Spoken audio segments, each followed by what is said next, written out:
Halo, welcome back to this safe space, our safe space. Bareng gue Yas dan Felix seperti lagi, biasa ya. lagi. Dan hari ini kenapa kita kayak kesannya gloomy ya Mas? Ya. Karena tema kita hari ini agak sedikit berat, tapi buat gue semua orang harus tahu ini karena semua orang pasti mengalami yang namanya duka ya Mas ya. Berduka entah itu ditinggal pasangan atau entah ditinggal orang tua atau ditinggal siapapun anggota keluarga. Either ditinggal itu konotasinya banyak sih sebenarnya, bisa ditinggal karena putus atau ditinggal karena dipanggil sama Tuhan gitu kan. Nah itu kita masuk semua di sini. Nah sekarang tema hari ini tuh gue mau kasih tahu ke workaholic di rumah Mas soal 5 stages of grief gitu. Mungkin ada beberapa orang yang juga masih belum tahu grief doang, kok duka cita aja ada tahap-tahapnya sih gitu. Apa sih tahap-tahapnya? Kalau kalian penasaran, kalian harus pantengin video ini terus sampai selesai, oke? Nah Mas, tadi kan gue bilang ada 5 tahap nih Mas ya. Apa aja sih tahapnya? Pertama itu yang pasti denial ya. Denial itu tahap-tahap awal dimana kita masih belum percaya nih Mas. Menyangkal sama aduh gue nggak percaya dia udah nggak ada gitu, atau gue nggak percaya dia ninggalin gue gitu. Itu wajar sih kalau menurut aku, karena memang masih susah untuk kayak yang sudah terbiasa ada tiba-tiba nggak ada, pasti kan awal itu pasti denial dulu kan. Tuh, setuju itu. Kedua itu ada namanya anger, atau kita emosi atau marah sama keadaan gitu. Ketika dia sudah tidak ada, terus kayak nggak bisa kita hubungin lagi, atau mungkin memang sudah nggak bisa kelihatan lagi eh, mukanya atau jasadnya atau badannya gitu, udah nggak bisa kita reach out lagi, bahkan kontaknya juga udah nggak ada, segala macam udah hilang. Pasti yang namanya marah itu marah sama keadaan, marah sama diri sendiri mungkin, atau apa tuh wajar sih. Kayak banyak banget orang-orang yang memang, tapi ada juga sih Mas orang yang nge-skip si angernya ini, tapi dia langsung kayak ke bener-bener blunt, nggak ada emosi yang keluar karena terlalu shock. Bisa juga sih, itu yang lebih bahaya sebenarnya. Akan lebih bagus ketika anger lo keluar aja gitu. Ketika lo marah, lo keluar aja, daripada lo simpen dan lo jadi kayak malah diem, malah kayak nggak kayak gimana, ibaratnya kayak kuat tapi hancur gitu. Setuju. Di luar kelihatan kuat tapi di dalam hancur, lebih parah daripada ketika anger lo dikeluarin gitu. Lebih baik diluapkan. Sebenarnya ngeluarin anger tuh bukan cuma karena bukan cuma marah-marah doang. Ngeluarin anger tuh bisa dalam arti kayak nangis, atau tulis jurnal atau tulis diary, itu juga bisa menjadi apa ya, kayak semacam get away gitu, kayak salah satu cara untuk meluapkan kemarahan lo itu, kayak anggeran lo itu lo tulis, atau lo bisa dengan berdoa sama Tuhan gitu. Maksudnya marah-marah nggak apa-apa, kayak tapi berdoanya sama Tuhan gitu. Kayak marah-marah ya bukan marah-marah sama Tuhan sih, kalau lebih ke mengungkapkan emosi ke Tuhan tuh lebih mending daripada diem aja dan akhirnya jadi hancur di dalam gitu. Betul. Yang ketiga adalah bargaining. Bargaining itu dimana kita jadi kayak menimbang-nimbang gitu loh Mas. Kayak coba aja gue nggak ngelakuin ini pasti nggak akan kayak gini gitu. Dan lebih kayak penyesalan. bukan, ya lebih ke penyesalan, tapi agak mirip-mirip denial gitu. Jadi denial tuh kan bener-bener ininya yang ekstrimnya lah gitu kan. Kalau bargaining tuh udah mulai kayak menerima tapi masih nggak bisa menerima, kayak di tengah-tengah gitu. Nah, yang ini yang bahaya nih, setelah bargaining ini ada depresi. Kalau kita nggak bisa menghandle diri gitu ya, untuk bisa keluar dari bubble depresi ini, ya kita akan selamanya dihantui rasa-rasa, mungkin rasa bersalah atau rasa sedih atau segala macam. Nah itu makanya gue bilang kenapa ini adalah tahap yang paling susah, karena semua orang kan pasti pernah depresi dengan apapun gitu, terutama ya ini kehilangan ini, itu bisa membuat depresi yang parah banget. Dan gue rasa banyak banget orang di luar sana yang nggak sepenuhnya keluar dari bubble ini gitu mas, karena ketika Malah jadi makin terhanyut di depresi. ya karena ketika lo pernah ini nggak sih mas kayak ikut ISQ gitu, pernah dengar ISQ gitu nggak sih? pernah. Nah, Apa itu? gue tuh dulu pernah kayak ikut ISQ gitu, dan di situ kan pesertanya punya luka masing-masing ya. Pas dateng nih happy gitu kan, rame-rame gitu kan. Terus pas sesinya gue lihat semua orang pada nangis karena itu ibaratnya luka atau depresi mereka yang mereka pendem gitu, yang mereka tutup, yang mereka bukannya mereka hilangin dengan cara mereka healing apapun caranya gitu, apapun cara mereka healing, tapi mereka malah tutup lukanya. Ibaratnya kalau luka tutup pakai plester tanpa dikasih betadine, tuh luka kan nggak akan sembuh kan ketika lu tutup doang gitu, malah bisa-bisa akan jadi busuk gitu kan, atau jadi infeksi gitu kan. Harus pakai betadine biar sembuh dan dibuka gitu, biar kering gitu kan. Sama halnya dengan luka depresi, maksudnya luka kehilangan yang akhirnya jadi depresi. Nah depresi itu adalah kalau misalkan kita nggak cepat-cepat healing lukanya dengan cara membuka si luka itu gitu, kita akan terus-terusan berada di depresi dan lama-lama kita akan jadi kayak hidup segan mati tak mau mas, kayak gitu.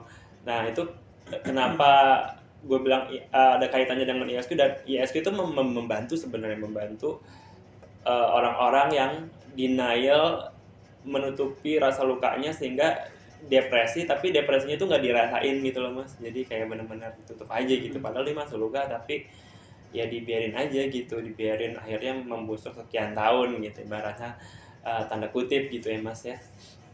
Nah di SQ itu gue ikutan kayak banyak yang nangis, akhirnya membuka dan semuanya pada nangis, dan setelah pada nangis itu setelah sesi acara mereka bilang mereka lega semuanya, maksudnya kayak beban mereka atau luka mereka semua hilang gitu, karena emang instan itu memang ya. Karena mungkin yang pengajarnya itu keren kali ya, maksudnya dia kan bersertifikat segala macam, jadi dia udah tahu caranya push the button yang bener gitu. Pada saat orang-orang peserta ini yang ikut dengan lukanya masing-masing, dia tahu caranya dan semuanya menangis serentak, itu tuh udah, karena kalau buat gue salah satu bentuk healing, salah satu bentuk langkah awal untuk healing adalah menangis.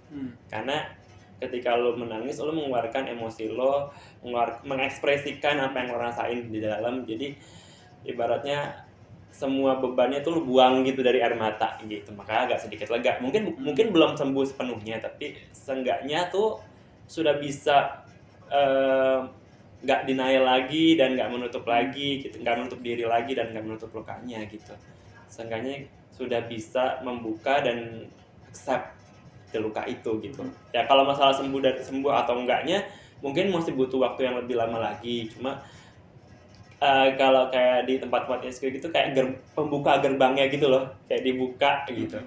Biar ibaratnya kayak orang di plester gitu, dibuka plesternya gitu supaya nanti lukanya sembuh sendirinya gitu dengan waktu. Nah, tadi yang berarti semua orang akan melewati ini ya, fase depresi itu. banget. Cuman bagaimana kita kitanya lagi, kitanya sendiri yang harus gimana caranya kita bisa pinter-pinter nih gimana keluar cepet. Ibaratnya gini, pasti semua akan melewati depresi, tapi ada yang cepat keluarnya, ada yang lama, ada yang nggak keluar sama sekali. Nah itu tuh yang harus dibantu gitu. Cara ngebantunya biasanya gimana? Itu ikut ISQ, selain terus itu, mungkin bisa ke pemuka agama atau apa ya, maksudnya yang kayak misalkan kalau agamanya Kristen misalkan ke pendeta atau ikut khotbah itulah dia di gereja, atau kalau Katolik bisa mungkin pengakuan dosa gitu kan kalau misalkan masih ada gitu. Hmm. Nah, itu banyak sih hal ya. Intinya itu harus punya orang untuk berbagi. Nggak harus ke pemuka agama juga, even ke teman aja nih. Misalkan gue lagi sedih nih gini-gini, nangis di depan teman gitu ya, curhat. Itu juga udah termasuk salah satu maksudnya salah satu step di mana langkah awal untuk healing sebenarnya. Apalagi zaman sekarang itu banyak banget orang yang memang belum bisa terbuka sebegitunya sama orang yang belum, maksudnya yang bahkan sama temennya sendiri pun kadang suka masih nyimpen kan, kayak nggak enak deh kayaknya ngomongin ini gitu kan. Sebenarnya ya balik lagi ke orang yang masing-masing sih. Kalau memang dia ngerasa sudah percaya banget, kalau menurut gue cerita aja nggak apa-apa. Tapi kalau misalkan memang ternyata memang dari diri sendiri nggak mau, ya cukup cerita seperlunya, ya sisanya handle sendiri gitu kalau bisa gitu. Nah, setelah fase depresi ini apalagi ini? Nah, ini tuh udah karena kalau buat orang-orang yang sudah berhasil keluar dari sisi depresi ini, pasti keluar nggak? Ataukah bisa pasti keluar, atau ada juga orang kan yang tenggelam di dalam depresi? Ada sih yang tenggelam, tapi menurut gue gini, banyak juga loh. Banyak banget. Contohnya kayak orang tua gue sendiri gitu ya. Bercerai gitu. Sejujurnya nyokap itu tuh sepertinya masih belum bisa menerima ditinggal gitu sama bokap gitu, bercerai gitu. Tapi dia menutupi itu gitu. Maksudnya menutupi dalam artian kayak denying gitu. Nah, itu tuh bisa sampai bertahun-tahun, bahkan itu ada living proof-nya, nyokap gue luka sampai bertahun-tahun gitu. Ya maksudnya gue percaya sih Tuhan pasti bakalan nolong lah. Maksudnya kayak buat orang-orang awam itu pasti akan ada, dia dipertemukan sama suatu event di mana dia akhirnya bisa sadar dan dia bisa keluar dari sisi depresinya. Kayak ibaratnya mungkin tiba-tiba ada orang yang ngajakin dia ke ISQ atau ke siapa, Pak Aji segala macam, mungkin nggak tahu ya kita gitu. Jalan itu orang masing-masing beda-beda. Nah, yang terakhir ini adalah ketika dimana kita sudah bisa melewati semua itu, 4 yang tadi itu, dan akhirnya kita bisa menerima atau accept. Nah, yang kelima ini acceptance, dimana kita udah bisa menerima dan udah bisa move on, udah ikhlas bisa, lah. Iya, sudah bisa ikhlas.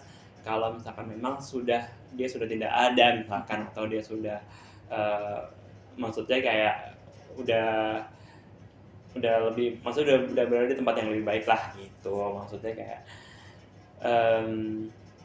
di sini tuh kita udah bisa beraktivitas secara normal, terus udah bukannya melupakan ya, tapi lebih kayak ke ya sudah bisa melepas semua beban-bebannya gitu yang ada di belakang kemarin gitu loh. Ya itu semua stage-nya udah bisa dilewatin. Berat ya topik hari ini ya. Iya. Berat. Tapi kalau misalkan gue mau nanya nih sama lo ada nggak sih maksudnya kayak lo pernah nggak, maksudnya ada di posisi, mohon maaf nih, kayak berduka gitu ya, terus lo nyadar nih, gue lagi di fase yang mana ya gitu. Iya. Pernah nggak, maksudnya ketika lo mungkin, mohon maaf, kehilangan siapa, terus lo ngerasa apa gue masih stuck, apa udah bisa accept ya gitu. Ya gimana ya. Panjang loh ini, ntar bisa 1 jam. Nggak, kita persingkat aja, ini garis besarnya saja ya. Kalau 1 jam keburu kabur orang-orang. Dibilang udah menerima ya pasti harus sudah menerima lah sekarang. Iya. Nggak bilang kehilangan siapa lah. Pokoknya adalah ya. Semua orang pasti pernah berduka lah ya. Pasti gitu. Ya pernah di posisi yang memang itu tadi yang dijelasin semua dari 1, 2, 3, 4, 5 itu pernah. Itu kayak diambil waktunya aja ya, paling tuh kayak denial tuh kayak 3 bulan pertama tuh masih denial. 3 bulan pertama tuh masih denial, kayak nggak percaya gitu, kayak yang biasa sehari-hari padahal ada gitu, oh nggak ada gitu ya, kayak itu 3 bulan tuh. 3 bulan tuh berasa banget. Lumayan lama juga ya. Ya 3 bulan berasa baru banget. Di fase pertama itu. Tuh 3 bulan lewatin fase pertama. Terus kedua marah juga nggak terlalu yang marah-marah gimana. Nggak pernah yang sampai gimana ya. Lebih mungkin karena denialnya kelamaan, jadi Ah, marahnya ya nggak gitu loh, nggak keluar banget. tapi ekspresi marahnya tuh diungkapkan dengan apa? Apakah Eh, ngamuk-ngamuk enggak atau sih, nangis-nangis? enggak juga. Enggak. Terus apa tuh? Lebih cari apa ya? Lebih cari Pelampiasan. pelampiasan tuh lebih kayak menjalanin hobi aja. Jadi kayak marah misalnya Oh, yang tadi hobi basket cuma seminggu 2 kali, terus waktu itu jadi dibikin seminggu 4 kali. oh ya Yang jadi latihannya tadi 2 jam ah, dibikin jadi 4 jam. jadi Udah bikin anger capek aja. jadi angernya tuh dialokasikan ke Mm-mm. eh, olahraga yang berlebihan Iya gitu, betul. energinya yang Mm-mm. harusnya kalau kalau kita kan kalau misalkan ini marah nangis gitu, Mm-mm. tapi Mas ini agak wise ya, dia mengalokasikan energinya daripada buat marah Ya. mendingan buat olahraga. Oh, bagus. Jadi begitu yang dilewatin. Tapi Terus ada nggak sih sesi di mana kayak, duh harusnya kalau aja gue kayak gini pasti nggak kayak gini gitu. ada, kalau bisa dibilang bargaining itunya sampai sekarang masih suka muncul, masih ada, Oh, masa? masih Oh, ada sampai masih. sekarang suka muncul Oh. gitu. Tapi sekarang ya itu kadang-kadang ya kayak kalau lagi di posisi tertentu dan lagi di situasi tertentu juga kadang masih suka merasa gitu. Cuman nggak yang dominan lah ya. Dan dari awal pun nggak pernah merasa pengen nawar juga gitu. Jadi kayak nggak terlalu muncul. Iya. Tapi itu lumrah kayaknya. Iya sih, Gitu. wajar Walaupun lah. udah bisa menerima tapi lumrah kayak apalagi itu kan mungkin siapa tahu orang yang disayang atau gimana kan kita nggak tahu. Terus kalau depresi enggak juga. Depresi ini satu-satunya fase yang enggak dilewatin. Mungkin lewat tapi nggak berasa sadar. aja, Ya, nggak mungkin, sadar gitu. Karena depresi paling cuman hangout sama temen-temen. Iya. Dulu paling Mungkin karena banyak support system kali ya, Ya. banyak support yang didapat gitu. Akhirnya sesi depresi itu tuh kayak banyak yang ngangkat gitu. Jadi mungkin hampir nggak karena berasa. hangout sama teman-teman rame-rame aja udah, jadi dihilangin Iya di sih. situ kalau Memang kali mau ada depresi. memang ada orang yang bilang kalau misalkan lagi berduka atau apa, lagi sedih, berkumpullah sama orang-orang, sama Iya. teman-teman gitu biar Karena jujur ada temen yang kehilangan juga gitu, juga mungkin sama gitu kehilangan yang kayak gue gini, kehilangan yang tadinya dia itu bener-bener nggak ngerokok, nggak tatoan, nggak iya. piercing, nggak cat rambut, Iya. gitu loh, nggak semua dan itu jadinya yang dia tuh justru benci sama orang yang kayak begitu, dan dia menjadi orang yang dia benci. Dia ngelakuin itu semua. Gitu. Berarti itu dia depresinya parah ya. Ya. Nah, gue untungnya nggak segitu. Iya, gitu loh. jangan lah ya. Tetap melakukannya apa yang biasa dilakukan aja Iya gitu. sih. Gitu. Kasian juga Ya sih ada. semuanya, Mas. Gitu. Terus ya kalau fase sekarang ya pasti udah menerima ya. Udah menerima, udah Iya. bisa jalan seperti Ya, biasa. apalagi kan bilangnya kan time will heal ya. Iya. Betul. Itu benar sih. Itu betul. Ya seiring jalannya waktu selama kita positif Time will heal. Tapi ada garis bawahnya nih, time will heal kalau lukanya dibiarkan terbuka. Jangan dipendam. Jangan ditutup. Yeah. Karena time will not heal kalau lukanya masih diplester, beratnya gitu. Betul. Gitu. Ada sih, dan juga kan gue orangnya yang ekstrovert terbuka, jadi ya udah Iya, gitu, lebih pasti akan gampang jadi aja. Itu walaupun nggak gampang gitu, cuma Iya. ya Susahnya sama mungkin, tapi akan sedikit lebih susah untuk orang-orang yang introvert. betul. Paling gitu sih. Karena nggak kelihatan nyaru kan pasti. Ya, gitu. Begitulah jadi. Berat, sudah cukup berat ya Mas ya, kayaknya udahan Mas, kayaknya Mas saya nggak kuat. gitu loh. Ya maksudnya ya buat workaholic informasi aja di rumah ya, ya itulah yang tadi kita udah bahas soal 5 tahap grieving ya. Saya dan Mas Felix di sini berdoa buat kalian yang sedang berduka, kehilangan mungkin anggota keluarga atau kehilangan pacar atau siapapun, suami dan istri segala macam. Kita berdoa semoga kalian bisa melewati tahap-tahap ini dan jangan nyerah dan jangan malu untuk seeking for help atau seeking buat orang teman cerita. Dan percaya aja kayak yang orang suka bilang, Tuhan nggak akan ngasih cobaan yang melebihin kemampuan dari umatnya. Benar gitu. Banget. Dalam agama apapun sama kan, gitu. Semuanya sama, mau agama Buddha, Hindu, segala macam. Percaya aja, berarti kalau memang ini kejadian sama kalian, ya berarti percaya kalian tuh bakal bisa lewat. Iya. Gitu aja. Dan jangan ngerasa sendiri ketika orang kita cintai itu pergi meninggalkan kita karena masih banyak orang-orang yang sayang sama kita gitu. Termasuk kita ini. Kalau kalian mau butuh tempat buat cerita atau meluapkan rasa anger kalian dengan cara menulis, itu kalian bisa tulis semuanya cerita grieving kalian di komen. Kalau kalian suka video ini dan merasa terbantu sama video ini, jadi kalian tahu, oh gue lagi di tahap apa ya, gue lagi di tahap apa, jadi kalian tahu cara menanggulanginya, cara ngatasinnya gimana, dan kalian merasa terbantu, kalian boleh like dan jangan lupa subscribe untuk bisa update terus video kita ya Mas ya. Betul. Kayak gitu. Karena mungkin masih ada video-video baru lainnya yang mungkin berguna juga buat kalian ke depannya. Jangan lupa di-share ke teman-teman ya, juga. Dan jangan lupa share juga kalau bisa misalkan kalian punya temen yang lagi berduka, kalian bisa share video ini ke mereka. Thanks buat yang udah ngikutin sampai habis. Jangan kemana-mana dulu karena setelah ini masih ada sesi headstring. Satu lagi sesi headstring sama Mas Mei. Terima kasih buat semuanya yang udah pantengin sampai akhir. Hard worker, work with your heart, be a hard worker. Bye. Bye.